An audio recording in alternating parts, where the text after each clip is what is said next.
Hello friends, स्वागत है आप सभी का हमारे यूट्यूब चैनल पर। दोस्तों, आज हमारा केमिस्ट्री का स्टार्ट हो गया है क्लास। तो आप डेली ले सकते हैं। तो शाम 7 बजे से हमारा वीडियो अपलोड हो जाएगा, तो आप डेली देख सकते हैं। तो चलिए, आज हमारा वीडियो शुरू होता है। तो आज हमारा पहला टॉपिक है। आज हमारा पहला प्रश्न है कि रासायनिक समीकरण। रासायनिक समीकरण क्या होता है? कि रासायनिक अपक्रिया एवं रासायनिक समीकरण क्या होता है? तो हम देखते हैं। हमारा पहला है, एनसीईआरटी सॉल्यूशन का पहला है। तो देखते हैं इसमें क्या है हमारा। कुछ हम बेसिक डिफिनेशन देखते हैं क्या है इसमें। देखिए, ऐसे परिवर्तन जिसमें नए गुण वाले पदार्थों का निर्माण होता है उसे रासायनिक अपक्रिया कहते हैं। तो आप बहुत ही सिंपल इसका डिफिनेशन है कि रासायनिक अपक्रिया किसे कहते हैं। कि देख रहे हैं आप कि ऐसे परिवर्तन जिसमें नए गुण वाले पदार्थों का निर्माण होता है उसे रासायनिक अपक्रिया कहते हैं। तो अगला आता है कि ऐसे पदार्थ जो किसी रासायनिक अपक्रिया में हिस्सा लेते हैं उन्हें अपचारक कहते हैं।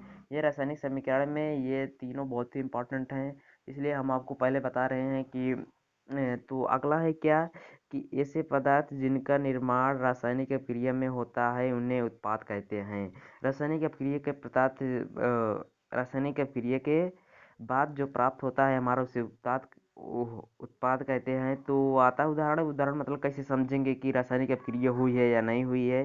तो इसका समझने के लिए हमारा क्या होता है, जैसे आप देख रहे हैं कि भोजन का पचना। भोजन अगर पच गया तो रासायनिक अपक्रिया होगी ही होगी, या रासायनिक में आता ही है। तो अगला है हमारा श्वसन होता है। श्वसन से भी पता चलता है। लोहे पर जंग लगना ये तो मामूली बात है, आप जानते हैं। और मैग्नीशियम फीते का जलना ये भी है। दूध से दही बनना ये भी है रासायनिक परिवर्तन। तो हम देखते हैं अगला क्या है, रासायनिक अपक्रिया के प्रेक्षण। मतलब कैसे होगा कि इसमें पता चलेगा कि हो गया है या नहीं है। रासायनिक अपक्रिया को हम ज्ञात करने के लिए उनकी अवस्था में परिवर्तन देखेंगे। उसके बाद रंग में परिवर्तन, तापमान में परिवर्तन, गैस का उत्सर्जन। गैस का उत्सर्जन तो आप समझ सकते हैं। तो अगला है हमारा टॉपिक। जी दोस्तों, आज अब बात आता है रासायनिक परिवर्तन को प्रदर्शित कैसे करें।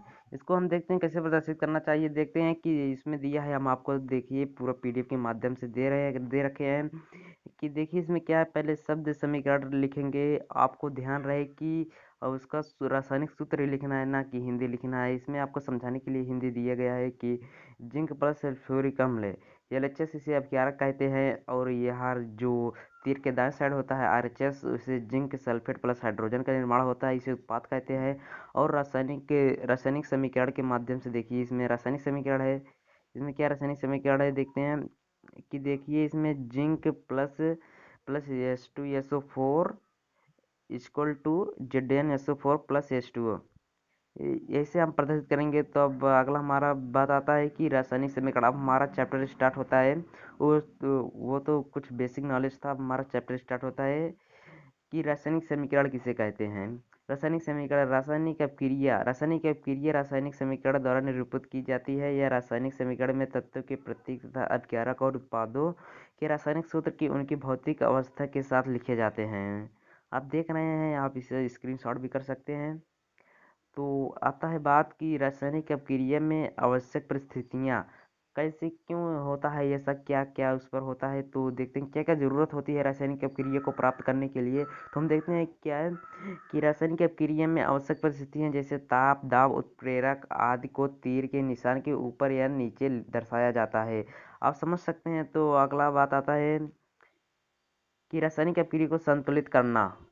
द्रव्यमान संरक्षण का नियम। किसी भी रासायनिक अपक्रिया में द्रव्यमान न तो निर्माण होता है और न ही विनाश होता है। हमारा जितना भी द्रव्यमान रहता है वो निश्चित रहता है, ना तो निर्माण होता है ना तो उसका ह्रास होता है। तो हम देखते हैं कि रासायन अगला है कि रासायनिक के अपक्रिया के पहले अपचारक एवं उसके पश्चात उत्पाद प्रत्येक तत्व के परमाणुओं की संख्या समान होनी चाहिए। आप समझ सकते हैं। अब भी हम आपको दिखाएंगे कि कैसे समीकरण संतुलित कैसे करते हैं। तो अगला हमारा बात आता है चरणबद्ध संतुलित करना। चरणबद्ध मतलब कैसे होता है, तो हम देखते हैं चरण 1 क्या है हमारा। पहला चरण क्या है कि रासायनिक समीकरण लिखकर प्रत्येक सूत्र के चारों ओर बॉक्स बना लीजिए। आप देख रहे हैं किस प्रकार से बॉक्स बनाया हुआ है हमारा। Fe plus H2O equal to FeO3 plus H2। संतुलित करते समय बॉक्स के अंदर कुछ भी परिवर्तन नहीं कीजिए। तो हम देखते हैं क्या है हमारा। ये हमारा है बॉक्स, देख लीजिए तत्व। तत्व दिया है FeHO, ये तीनों ही तत्व हैं उसमें विद्यमान है। तो देखते हैं अब 11 में परमाणु की संख्या LHS में कितने हैं और HS में कितने हैं। LHS में देखते हैं 1 है, Fe का 1 है और H का 2 है, O का 1 है। उत्पाद में ये Fe का 3 है, H का 2 है और O का 4 है। तो हम चरण तीसरा क्या देखेंगे कि सबसे अधिक परमाणु वाले तत्व को अपचारक या उत्पाद की साइड अनुचित गुणांक लगाकर संतुलित करना।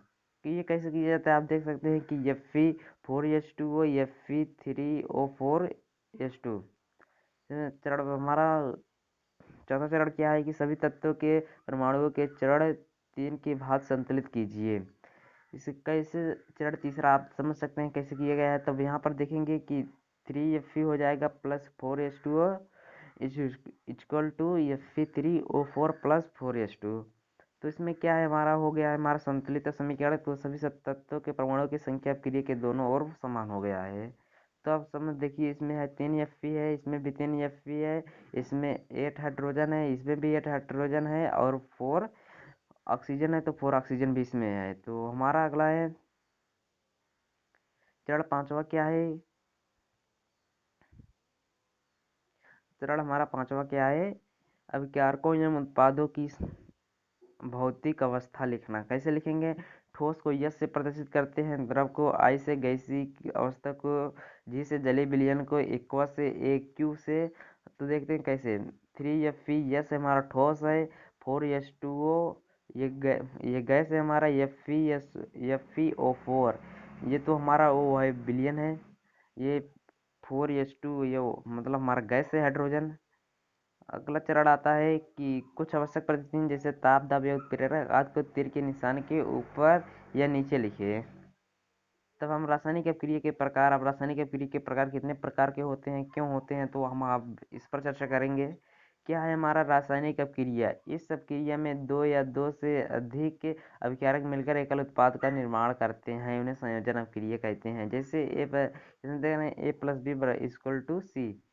उदाहरण के लिए हम देख सकते हैं कोयले का दहन, C+O2=CO2। जल का निर्माण ऐसे देख लेंगे हम, और बिना बुझा हुआ चूना, और उसको कैसे बुझा हुआ चूना बनाएंगे उसमें। अब आता है हमारा दूसरा प्रकार की ऊष्माक्षेपी अपक्रिया। जिन अपक्रियाओं में उत्पाद के निर्माण के साथ साथ ऊष्मा का भी उत्सर्जन होता है उसे ऊष्माक्षेपी अपक्रिया कहते हैं। देखते हैं इसका प्राकृतिक गैस का दहन कैसे होता है। CH4 plus O2 is equal to CO2 plus 2H2O plus उष्मा। उष्मा इसमें इसका पहचानने का सही तरीका आप लास्ट में देखेंगे, उष्मा उष्मा जरूर आएगा। तो हमारा सेकंड क्या है, वियोजन अपक्रिया। वियोजन अपक्रिया कैसे होता है, इस अपक्रिया में एकल अपचारक तोड़कर दो या दो से अधिक उत्पाद का निर्माण कहते हैं। जैसे आप देख सकते हैं यहाँ पर दिया है A इक्वल टू बराबर B+C, और उसमें वियोजन कैसे होता है, ऊष्मा द्वारा लिया गया वियोजन। तो हमारा अगला बात आता है कुछ उदाहरण कैसे होंगे। आप देख रहे हैं चूना पत्थर का CuCO3, ये हमारा ठोस है। उसमें देखिए कैसे लिखा गया है, यहाँ इस तरह से आप समीकरण को लिख सकते हैं। तो हमारा कैसे हो गया CO प्लस CO2। अब वैद्युत वियोजन क्या है, विद्युत वियोजन विद्युत धारा प्रवाहित कर उन्हें होने वाला वियोजन। उदाहरण के लिए हम देखेंगे, देख लीजिए हमारा, आप इसका स्क्रीनशॉट ले सकते हैं कि 2H2O विद्युत धारा 2H2 प्लस O2। आप कैसे इसको करेंगे देख रहे हैं आप, हमारा पूरा दिया है चित्र के माध्यम से। तो हम बात करेंगे प्रकाशीय वियोजन। प्रकाशीय वियोजन सूर्य के प्रकाश की उपस्थिति में होने वाला वियोजन। उदाहरण के लिए देखेंगे 2AgCl सूर्य के प्रकाश 2Ag प्लस Cl2। अगला है ऊष्माक्षेपी अपक्रिया। ऊष्माशोषी अपक्रिया क्या है, जिन अपक्रियाओं में अपचारकों को तोड़ने के लिए ऊष्मा, प्रकाश या विद्युत ऊर्जा की आवश्यकता होती है। बात आती है विस्थापन अपक्रिया। विस्थापन अपक्रिया होती क्या है, असल में देखते हैं क्या होती है कि इन अपक्रियाओं में अधिक क्रियाशील तत्व कम क्रियाशील तत्व को उसके यौगिक से विस्थापित कर देते हैं। आप देख रहे हैं इसके यौगिक से विस्थापित कर देते हैं। आप इस समीकरण में देखें कि FeCuSO4 is equal to FeSO4 हो गया है, Cu बाहर निकाल दिया गया है, बाहर मतलब उसे विस्थापित कर दिया गया है। आप इसे देख सकते हैं। अब क्या है कि लोहे की कील पर भूरे रंग की कॉपर की परत जम गई। CuSO4 के नीले विलयन का रंग हरा FeSO4 के निर्माण के कारण हो गया। देख रहे हैं कि ZnCu4 is equal to ZnSO4 Cu4। ये कम क्रियाशील तत्व अधिक क्रियाशील वाले तत्व को विस्थापित कर दिए हैं। तो देखते हैं अगला क्या है कि द्विविस्थापन अपक्रिया। द्विविस्थापन अपक्रिया क्या होती है? देखते हैं इस अपक्रिया में उत्पादों का निर्माण दो यौगिकों के बीच आयनों के आदान प्रदान से होता है। इसका उत्पादन कैसे होता है आप समझ गए होंगे कि इस अपक्रिया में उत्पादों का निर्माण दो यौगिकों के बीच आयनों के आदान प्रदान से होता है। देखते हैं कैसे होता है। आप देख रहे हैं Na2SO4 एक्वा ये जली विलयन है। BaCl2 ये भी जली विलयन है। बेरियम क्लोराइड तो इज इक्वल टू दिया है BaSO4 2NaCl। अब देखिए बेरियम सल्फेट BaSO4 के सफेद अम्लीय अवक्षेप का निर्माण होता है, इसीलिए इसे अपक्रिया को अवक्षेपण अपक्रिया भी कहते हैं। अब उपचयन एवं अपचयन अपक्रिया क्या होती है? उपचयन क्या होता है? देखते हैं कि जब किसी पदार्थ का ऑक्सीजन की वृद्धि होती है, जब किसी पदार्थ में ऑक्सीजन की वृद्धि होती है तो उसमें उपचयन होता है। जैसे दूसरा क्या है हमारा, जब किसी पदार्थ में हाइड्रोजन का ह्रास होता है। देखते हैं कैसे होता है।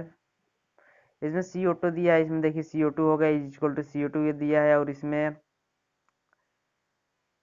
2Cu प्लस O2 दिया है इक्वल टू क्या, 2Cu।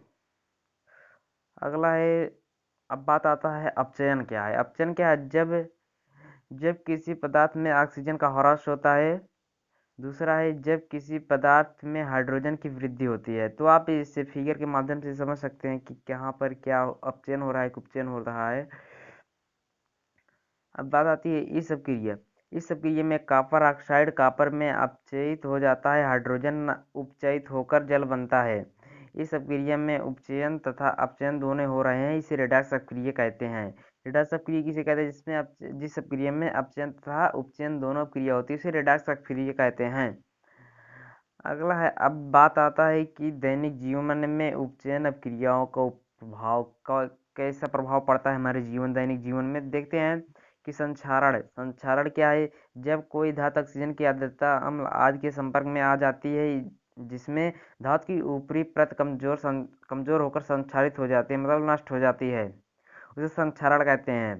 तो क्या है, लोहे के उदाहरण देखेंगे कि लोहे की वस्तु पर जंग लगना, चांदी के ऊपर काली परत व तांबे के ऊपर हरी परत चढ़ना संक्षारण के उदाहरण है। इसका इसका सब सटीक उदाहरण है कि लोहे पर जंग लगना। तो इसमें दिया है। अगला है विकृत गंधता। विकृत गंधता क्या होता है? वसा युक्त तथा तैलीय खाद्य सामग्री वायु के संपर्क में आने पर उपचयित हो जाते हैं, जिससे उनके स्वाद और गंध में परिवर्तन हो जाता है, इसे विकृत गंधा कहते हैं। तो हम बात करें विकृत गंधता को रोकने के कैसे रोकेंगे, तो हम इसके बाद हमारा समाप्त हो जाता है कि प्रत्याक्सीकरण का उपयोग करके वायुरोधी बर्तनों में रखकर सामग्री को वायु के स्थान पर नाइट्रोजन गैस भरना, और शीतलन द्वारा होता है। तो दोस्तों आज के लिए बस इतना ही, मिलते हैं फिर अगले वीडियो में। आपका अगला चैप्टर जल्द ही मिल जाएगा। तो दोस्तों अभी तक हमारे चैनल को सब्सक्राइब नहीं किए, चैनल को सब्सक्राइब कर लीजिए और बेल आइकन को प्रेस कर दीजिए, ताकि जब भी मैं वीडियो अपलोड करूं तो आपके फ़ोन पर नोटिफिकेशन पहुंचे, ताकि आप वीडियो सबसे पहले देखें। तो मिलते हैं अगले वीडियो में। तो तब तक के लिए बाय दोस्तों। अगर वीडियो पसंद आए तो लाइक कीजिए।